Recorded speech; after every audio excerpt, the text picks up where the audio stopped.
Hello everyone. तो आज हम पढ़ेंगे मीराबाई और संत रानाबाई। तो मीराबाई के बारे में आप सभी ने सुन रखा होगा, रानाबाई के बारे में तो नहीं सुना होगा, बट मीराबाई को बच्चा बच्चा जानता है राजस्थान का। ठीक है, तो चलिए स्टार्ट करते हैं फिर। तो मीराबाई कृष्ण की अनन्य भक्त थी। ठीक है, तो ये थी कृष्ण भक्ति धारा की संत। ठीक है, कृष्ण की अनन्य भक्त, ठीक है, कृष्ण भक्ति धारा को। अब देखो, इनका जो जन्म हुआ था वो हुआ था 1498 में मेड़ता में। ठीक है, मेड़ता के पास कुड़की ग्राम में और मारवाड़ रियासत में पाली में हुआ था। ठीक है, पाली में हुआ था। तो बहुत सारे लोगों ने नागौर सुन रखा होगा कि मेड़ता नागौर कुड़की गांव, लेकिन भाई इनका जन्म है वो मारवाड़ रियासत में पाली में हुआ था। अगर आप एनसीईआरटी की 11th की बुक देखोगे तो उसमें है वो पाली दिया हुआ है। तो आप चेकआउट कर सकते हैं कि जो कक्षा 11वीं की पुस्तक है उसमें मीराबाई, कबीर दास जी, इन सभी के बारे में दिया हुआ है। ठीक है, तो आप उसमें देख सकते हैं। तो इनके पिताजी का नाम था रतन सिंह राठौड़। जन्म कहाँ हुआ? मेड़ता, कुड़की गांव और पाली में। ठीक है, और पिताजी का नाम था रतन सिंह राठौड़, यानी कि ये थी राठौड़ वंश से संबंधित। विवाह हुआ था मेवाड़ के महाराजा संग्राम सिंह के बड़े पुत्र भोजराज से। तो इनका विवाह हुआ था मेवाड़ के महाराणा संग्राम सिंह, जिनको बोलते हैं संग्राम सिंह। ठीक है, उनके बड़े पुत्र भोजराज से। ठीक है, तो ये विवाह तो नहीं करना चाहती थी क्योंकि बचपन से ये वो कृष्ण की उपासना करती थी। तो भाई जो मीराबाई है, इनका जीवन बहुत ही कष्टों में बीतता था। 2 वर्ष की आयु में इनके माता पिता का देहांत हो गया। जब ये 2 वर्ष की थी तो माता पिता का देहांत हो गया। और फिर इनका जो लालन पोषण है वो क्या था? राव दूधा ने।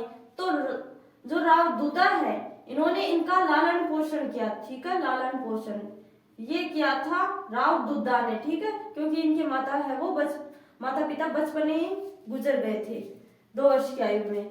अब देखो, और इन्हें कहा जाता है राजस्थान की राधा। अब इनकी शादी तो हो गई यहाँ पे भोजराज से, लेकिन इनका कोई इंटरेस्ट नहीं था शादी वादी में। ठीक है, और ये फिर भी है वो अपनी जो कृष्ण भक्ति है उसमें लगी रही शादी के बाद भी।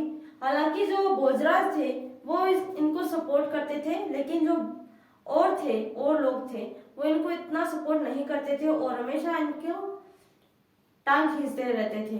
ठीक है, लेकिन इनकी मृत्यु के बाद, भोजराज की मृत्यु के बाद में कृष्ण इनके साथ कोई था नहीं, तो इनको है वो बहुत सारी यातनाओं का सामना करना पड़ा और इन्हें जहर तक का प्याला तक पिलाया गया था। लेकिन ये तो थी राधा।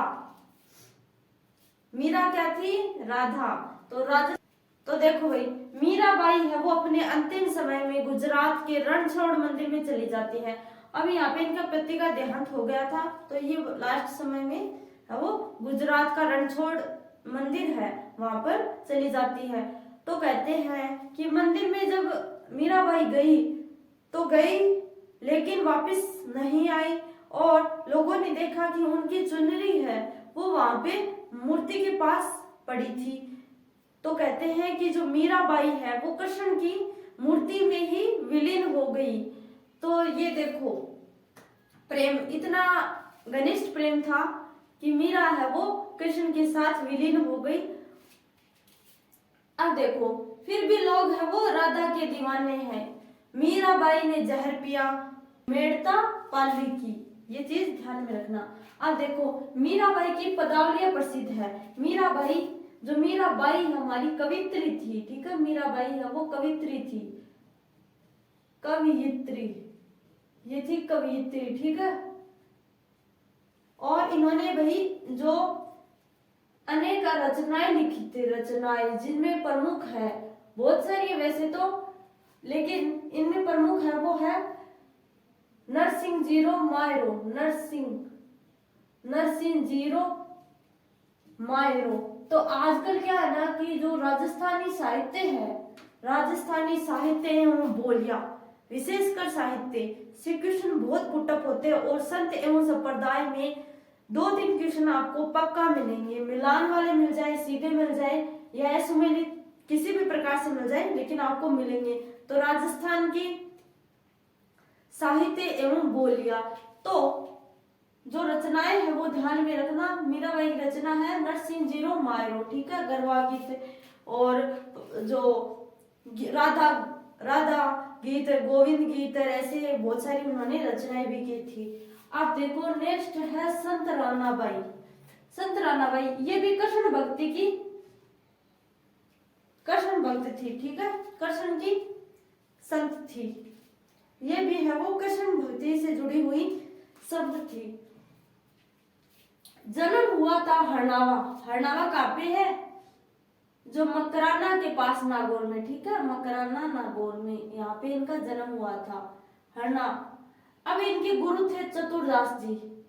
तो गुरु चालाक है तो ये भी चालाक होगी। अब देखो गुरु चतुरदास जी, जो बाई है हमारी संत रानाबाई, संत रानाबाई, तो इनके गुरु कौन है? चतुरदास जी। अब रानाबाई कृष्ण भक्ति परंपरा की संत थी, मैंने बताया, ये भी कृष्ण जी की पूजा करती थी।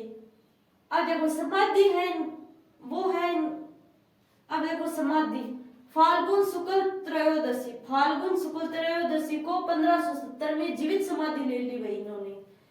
फाल्गुन शुक्ल त्रयोदशी को 1570 में जीवित समाधि किसने ली? संत रानाबाई ने।